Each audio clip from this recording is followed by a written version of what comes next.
Have you ever thought about how this guy who dropped out of school built the world's biggest fast food chain? It may sound like a story, but it's a true story of how someone went from being poor to being rich, and it's made us all crave those golden arches. This is a true American success story about hard work, new ideas, and a little luck that has changed the way we eat on the go.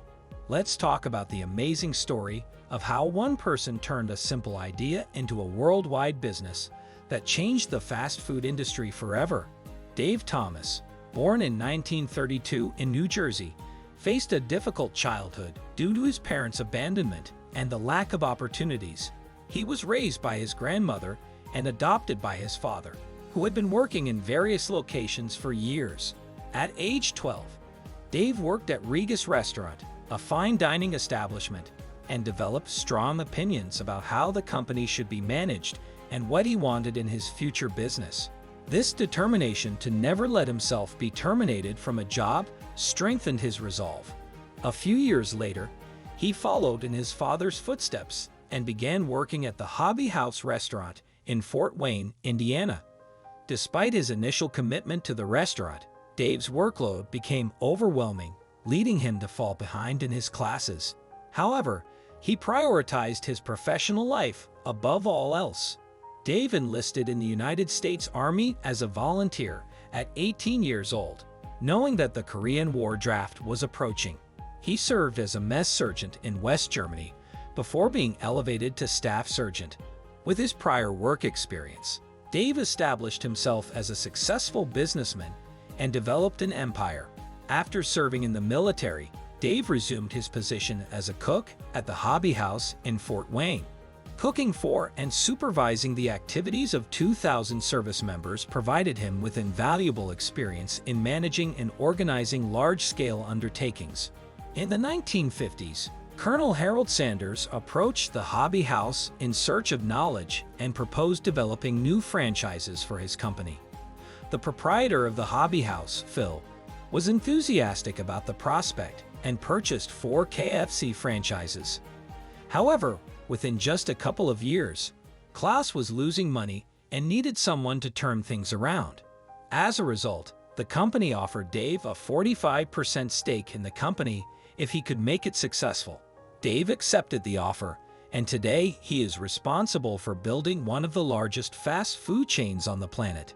Dave Thomas, a young and ambitious entrepreneur, took on the role of KFC's regional director in 1968.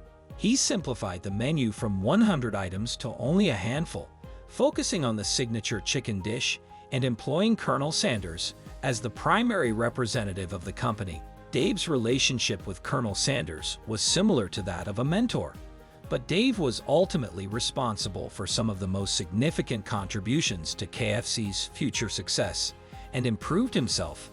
In 1968, Dave received a 45% ownership stake in the franchises as a gift, which he sold for $1.5 million, equivalent to about $15 million in today's market. After achieving the highest levels of success at KFC, Dave was recognized by Colonel Sanders as an asset to the company and was given a promotion to the position of regional director. The next year, he opened his own restaurant, Wendy's, in Columbus, Ohio, in the United States. In 1969, Dave opened Wendy's, which became known for its characteristic old-fashioned square beef patties and the Frosty, the thickest milkshake on the market. The restaurant chain set itself apart from its rivals by providing an inviting atmosphere that was welcoming to families. In 1972, Dave began running television commercials, licensing the idea of franchising, allowing him to expand the business quickly along with new locations.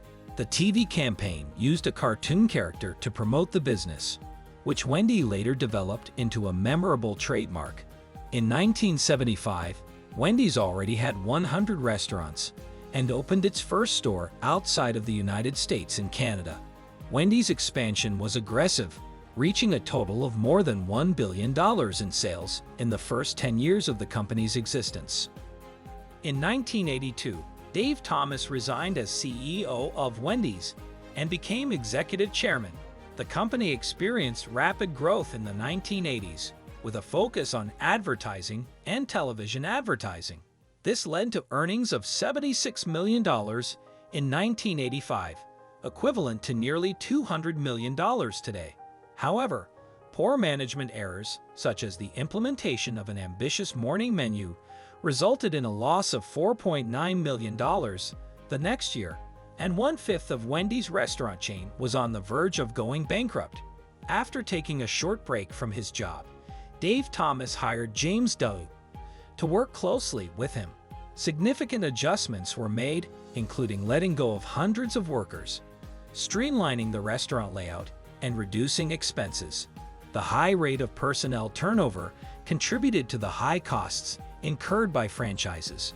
Wendy's made working conditions more favorable for employees by increasing compensation and bonuses and providing them with the opportunity to own Wendy's stock. Despite facing criticism for the exorbitant cost of goods used and competition from rivals offering lower prices while maintaining quality, Wendy's introduced the Super Value Menu in 1989 to provide customers with a cheap price. Earnings at Wendy's increased by 20% year over year. Dave and James saved the firm and turned it around, opening the door to another decade of success. In the 1990s, Wendy's expanded internationally, establishing a presence in Latin America, Eastern Europe, and Asia. The company's core markets were the United States and Canada, but expansion in both countries wasn't as seamless as it had been throughout the 1980s. The new CEO, Gordon Teeter, admitted that he made every mistake until he realized Wendy's strength was sticking to the basics. In 1 year alone, he closed 60 restaurants that weren't performing well enough, including withdrawing from South Korea, the United Kingdom, and Argentina.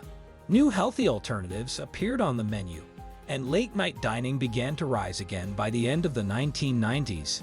Dave Thomas died in 2002, and his legacy is ensured through his children running a selection of Wendy's franchises. In the 1990s, Wendy's formed a merger with Canadian Coffee House, which Tim Horton found increased sales through breakfast menus. However, Wendy's struggled to find investment due to failing profits in the early 2000s. In 2008, Wendy's was taken over by Triarch, which renamed itself Wendy's Company and brought the fast food giant under the same ownership as rival Arby's. The company relocated its headquarters to Dublin, Ohio, and opened a museum featuring unique relics from Wendy's history. In 2021, Wendy's Corporation generated revenues of about $2 billion and employed 145,000 people across 29 countries. It opened its 1,000th restaurant in the international chain. Dave Thomas was Wendy's most valuable asset and key to its success. Ever think about how someone who didn't finish high school turned the fast food business on its head? Can you believe a simple failure changed the biggest fast food chain in the world? Share your thoughts in the comments below. Don't forget to click the bell icon and subscribe to our channel so you never miss a new video.